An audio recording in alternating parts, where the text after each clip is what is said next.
इंसान कहता है कि मेरे पास पैसे आए तो मैं कुछ करूं, और पैसा है कि कहता है, अरे इंसान, तू कुछ कर तो सही, तभी तो मैं तेरे पास आऊं। नमस्कार, मैं हूं अवधेश श्रीवास्तव, और आज की चर्चा पैसे पर। जी हाँ, ये भी उतना ही बड़ा सत्य है जैसे कि सूरज पूरब से निकलता है, बच्चा माँ की कोख से ही जन्म लेता है। वैसे ही पैसे को सही ढंग से अगर समझा ना जाए, संभाला ना जाए, तो वो बहुत सारे दुख देता है। तो बस इसी पैसे को समझने और इसे संभालने की कला के बारे में आज हम चर्चा करेंगे। यानी कि हम बात करेंगे रॉबर्ट टी कियोसाकी की लिखी book rich dad poor dad की।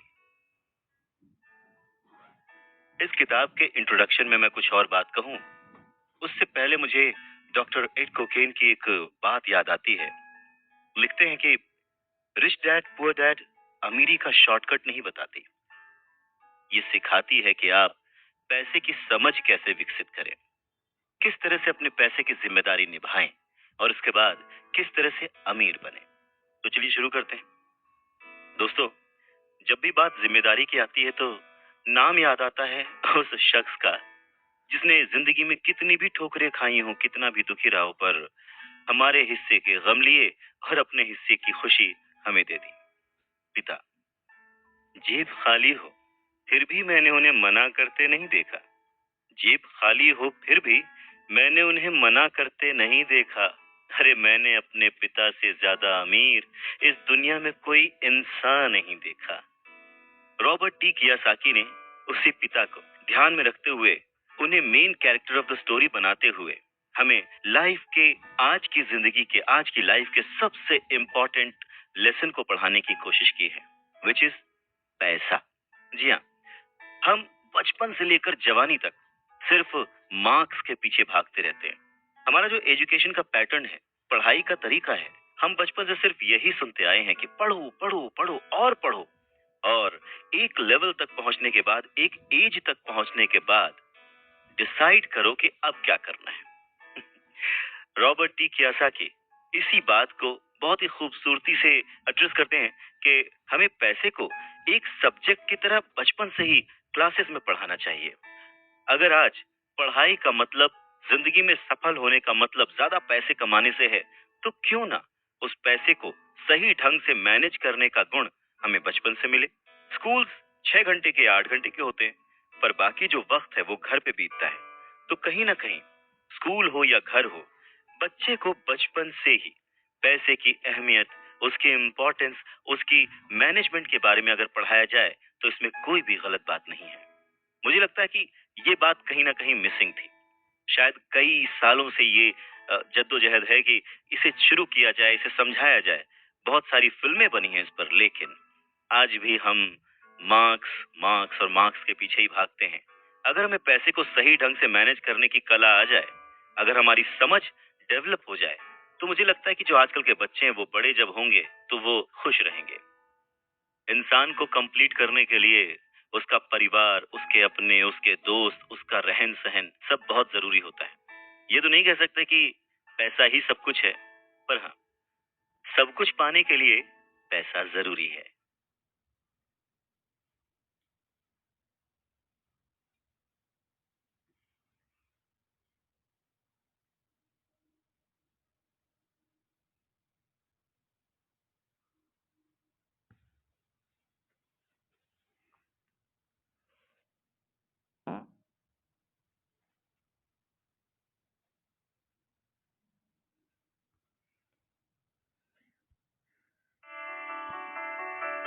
काश, काश कि मैंने ये बुक 20 साल पहले पढ़ी होती।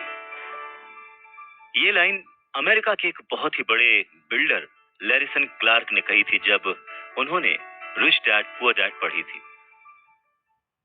वक्त ऐसे ही बीत जाता है और हम काश में फंसे रह जाते हैं।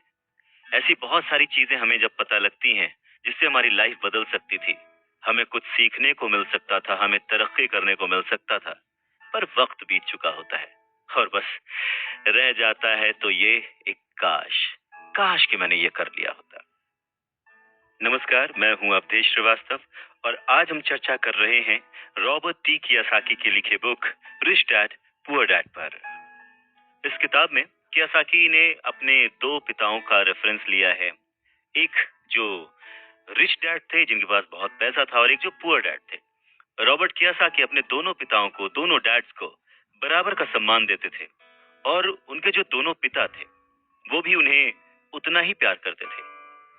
बहुत सारे लोगों के सवाल हो सकते हैं कि एक ही वक्त पर एक इंसान के दो पिता कैसे हो सकते हैं, या कोई और क्वेश्चन।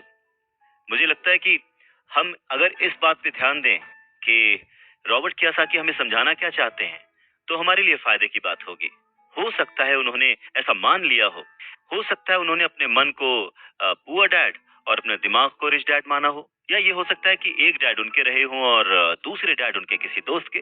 कुछ भी हो सकता है। इम्पोर्टेंट ये नहीं है कि ये जो डैड का रेफरेंस लिया उन्होंने, ये कहानी है या काल्पनिक है।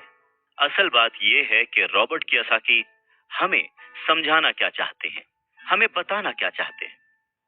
चलिए मान लेते हैं कि रॉबर्ट कियासाकी के दो पिता थे और उनमें से एक बहुत अमीर थे, एक बहुत गरीब थे। तो रॉबर्ट कियासाकी कहते हैं कि सोच जो है वो बहुत बड़ा रोल प्ले करती है, और इसी माध्यम से रॉबर्ट कियासाकी कहते हैं कि हालांकि वो दोनों पिता उनके अपने थे, हालांकि वो दोनों पिता उनका उतने ही शिद्दत से, उतने ही मन से ख्याल रखते थे, उतना ही प्यार करते थे, अपनी जान निछावर करते थे और हमेशा उन्हें सिखाने की कोशिश करते थे, जिंदगी में आगे बढ़ाने की कोशिश करते थे।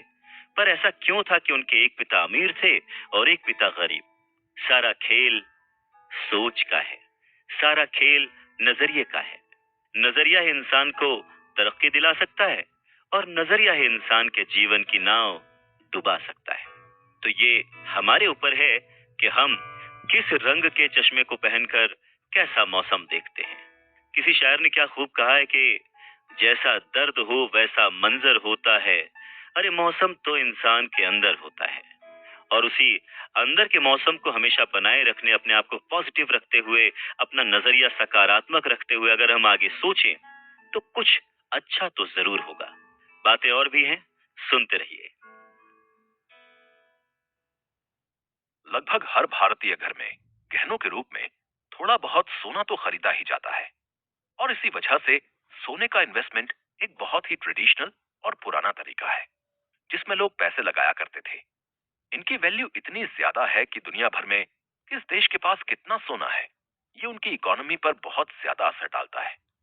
रियल स्टेट, स्टॉक्स और म्यूचुअल फंड जैसी चीजें आने के बाद गोल्ड में इन्वेस्टमेंट लगातार कम होता गया।